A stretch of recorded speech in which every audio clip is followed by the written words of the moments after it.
की आरक्षण देख लीजिए, भारत में केवल 3.5% ब्राह्मण है, यानी कि एक एवरेज के तहत एसटी एससी ओबीसी मिला के 85%, 15% स्वर्ण लोग, स्वर्ण मतलब होता है ब्राह्मण, क्षत्रिय और वैश्य, तो ये तीनों 15% है। ये 15% में एग्जैक्ट 3.5% कितना है आपका तुम्हारा ब्राह्मण बताया गया। अब 3.5% के जो ब्राह्मण है भारत में, उनकी संस्थाओं में भागीदारी देखिए, चाहे वो प्राइवेट हो या वो गवर्नमेंट का हो। अब उसमें देखते चलिए जो डाटा आपके बीच है, लोकसभा में संसद 80% ब्राह्मण है, यानी लोकसभा में संसद जो है 80% ब्राह्मण है। उसमें एक ब्राह्मण तो हमारे राजनांदगांव जिला से ही है, संतोष पांडे, इसका बड़ा उदाहरण।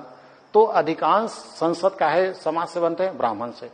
उसके बाद राज्यसभा में 96% ब्राह्मण है। अब इसका चुनाव कैसा होता है आपका तुम्हारा अप्रत्यक्ष होता है, तो जनरली उन्हीं लोगों का ऊपर नाम जाता है जो कौन सा जाति के होते हैं, ब्राह्मण।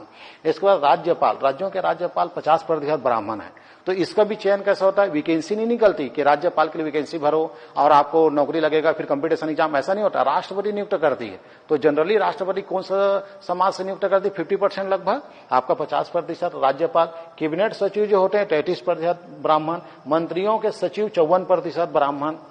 इधर देखिए आप, अतिरिक्त सचिव 62% ब्राह्मण, पर्सनल सचिव 70% ब्राह्मण, आपका यूनिवर्सिटी में 91%। ये तो आप जान के हैरानी होगा, आप किसी भी कॉलेज में चले जाइए, आपको वहां पे दुबे, टिबे, पांडे, तिवारी यही सर मिलेंगे आपको, प्रोफेसर अधिकांशतः।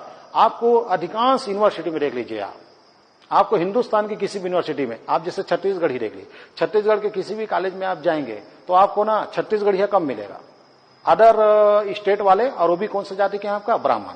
ये बात है कि पढ़े लिखे हैं, मैं मान रहा हूं उस बात को, लेकिन ब्राह्मण की संख्या बढ़ा है कि नहीं?